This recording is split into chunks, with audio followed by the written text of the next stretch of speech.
This video is for Unit 1, Relations and Functions, Section 2, Exponential Functions, which you'll find in Chapter 6 of your textbook.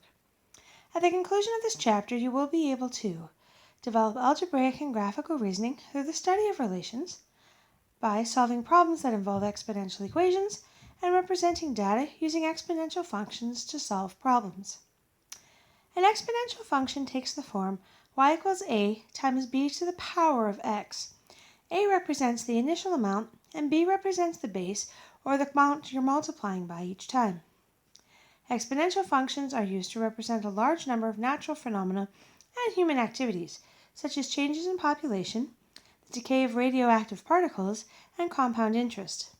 The examples at the end of this chapter will demonstrate exponential growth and decay with regard to money matters. Here's the checklist of requirements to complete this section and meet the outcomes. Part 1, Characteristics of Exponential Functions. Part 2, Relating Exponential Functions to Equations, and again with each section, you'll get notes followed by practice problems. Part 3, Solving Exponential Equations. Part 4, Modeling data using exponential equations. And last, Financial Applications. For this section, there will be a review, which is your formative assessment, followed by a curriculum review, which is your open book summative, and a quiz, which is your closed book summative. Okay, let's get started on part 1. Characteristics of exponential functions. Characteristics of a function refer to items such as domain and range, the x and y intercepts, as well as the end behavior.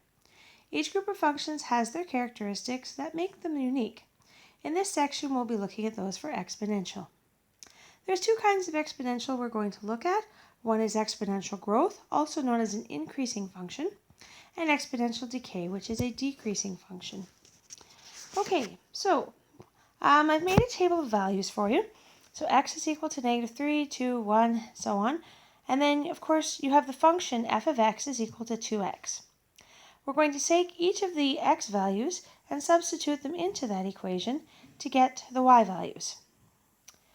So, 2 to the power of -3, remember that negative exponents mean to take the reciprocal of the base.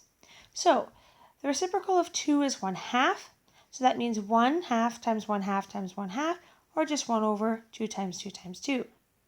Okay, same with 2 to the -2 is 1 over 2 by 2, -1 is 1 over 2, 2 to the power of 0, anything to the power of 0 is 1, with the exception, of course, of 0 to the power of 0, which is undefined.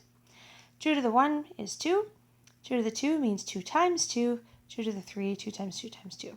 Of course, if you simplify all of those values, okay, you'll get the y values that we're going to be graphing on the grid below.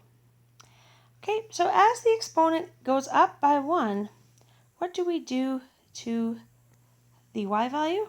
Well, it gets times by 2. So that goes up by 1, that gets times by 2. Up by 1, half times 2 is 1.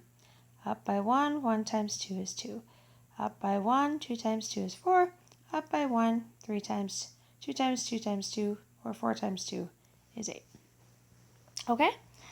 And of course, if I were to go the other way, down, then I would divide by 2. Okay? Will the function ever equal 0? Well, if I were to continue going backwards, dividing by 2, 0.125, is that divisible by 2? Yep. Okay, that's 0.0625. Can I divide that by 2? Can I divide the next thing by 2? Will I ever divide it enough so that it has nothing left? Will it ever become a negative? Can I take a positive and divide by a positive and never get a negative? We talked about what the negative exponents can do. Let's take a look at what this graph looks like.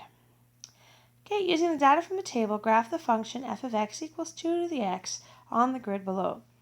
On the x-axis, I'm going to use every 2 spaces will be worth 1. So that's 1, 2, and 3. Good. On my y-axis, or my f of x axis, okay, I'm going to use every space will be 1. So that's 2, 4, 6, 8. Okay, and same with my negative x-axis. So that's -1, -2, -3. Okay, let's graph it up. So when x is -3, f of x is 0.125. Oh, that's going to be pretty hard to draw. I'm just going to change color here so you can see better. Alright, so that's going to be like right there. Okay, when x is negative 2, y is a quarter, so that's slightly more. Okay, when negative 1.5, negative 1.5 is about halfway. Okay, and when x is 0, y is 1, so 0, comma 1, 1, comma 2, 2, comma 4, 3, comma 8. Okay, and then we can connect those dots with a nice smooth curve. Well, maybe do a better job than I did. There we go. That's better.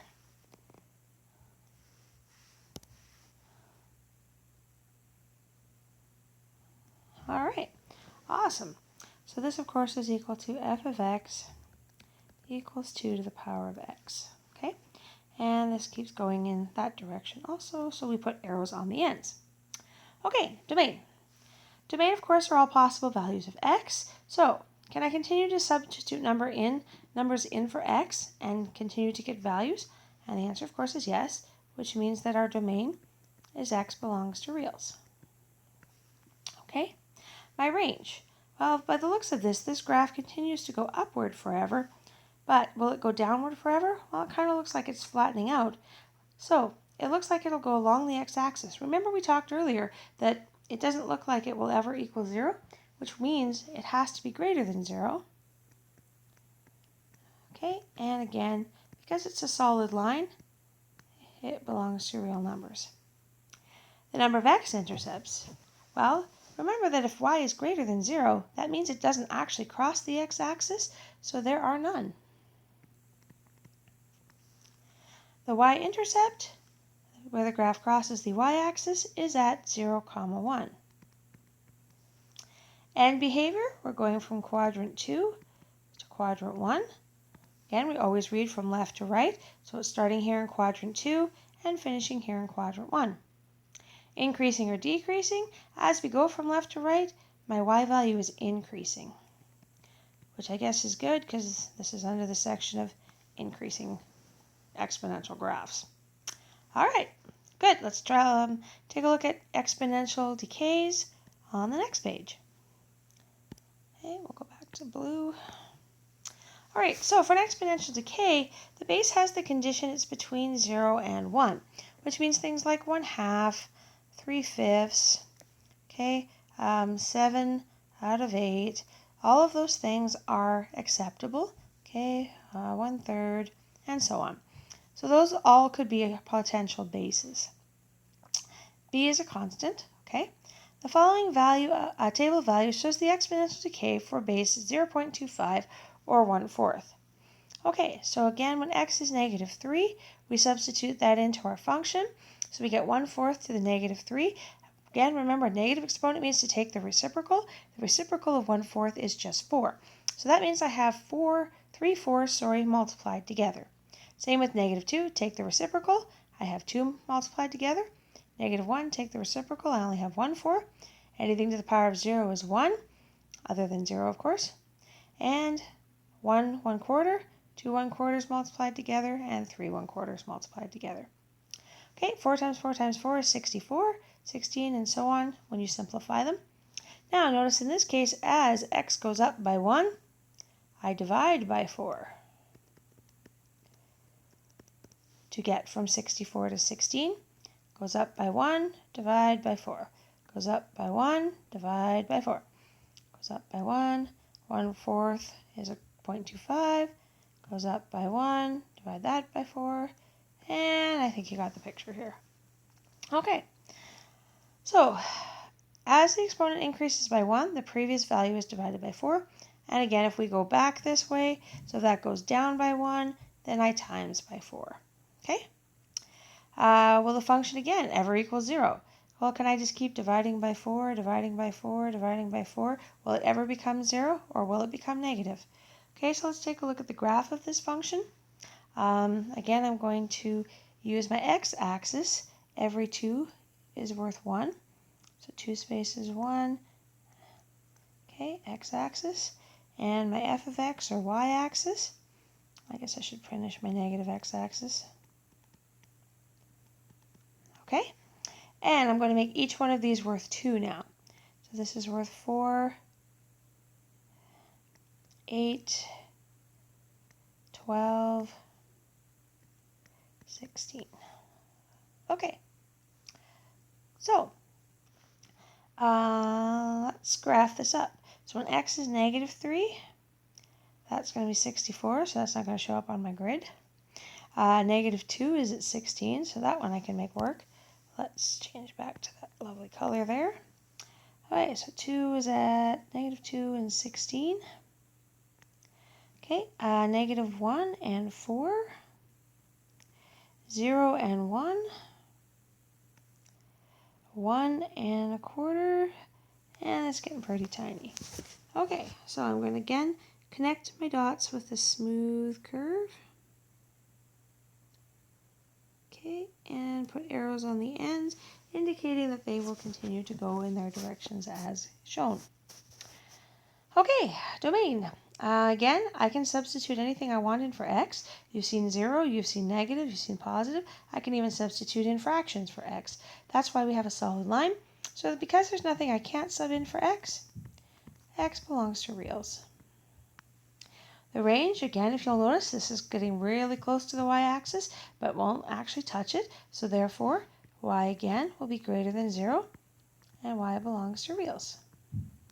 Again, you cannot take a positive base divided by a positive number and get a negative.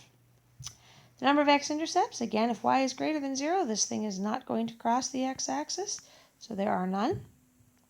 The y-intercept is the same as on the last graph at 0, 1.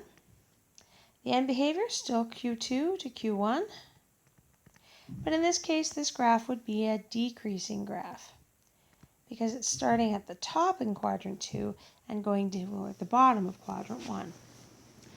Do the graphs from investigations 1 and 2 have anything in common? Well, they have the same domain.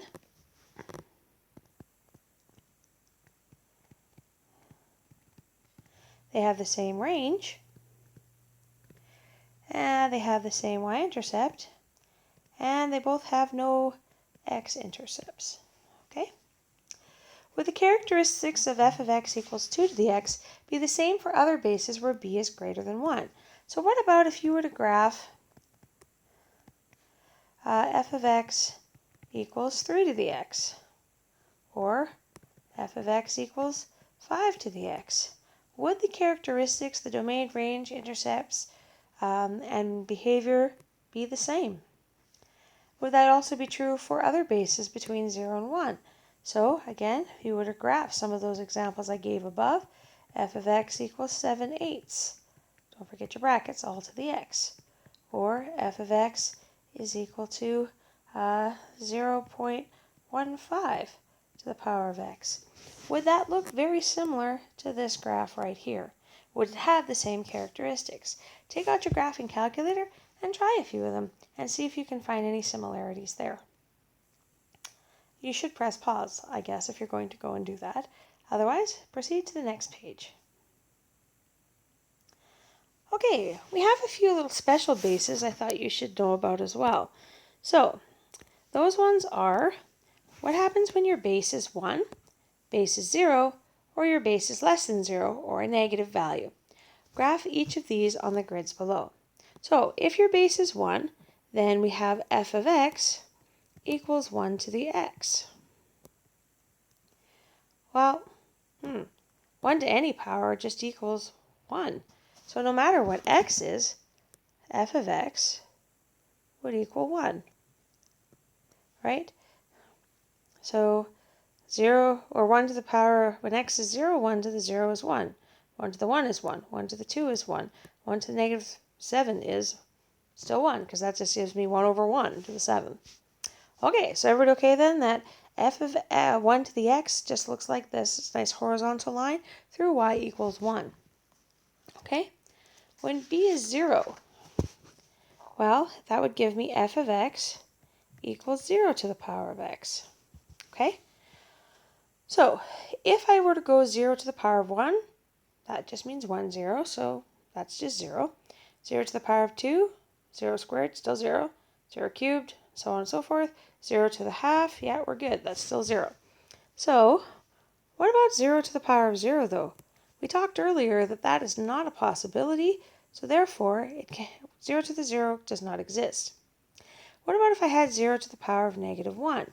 Well, again, we talked earlier that a negative exponent means to take the reciprocal. The reciprocal of 0 would be 1 divided by 0.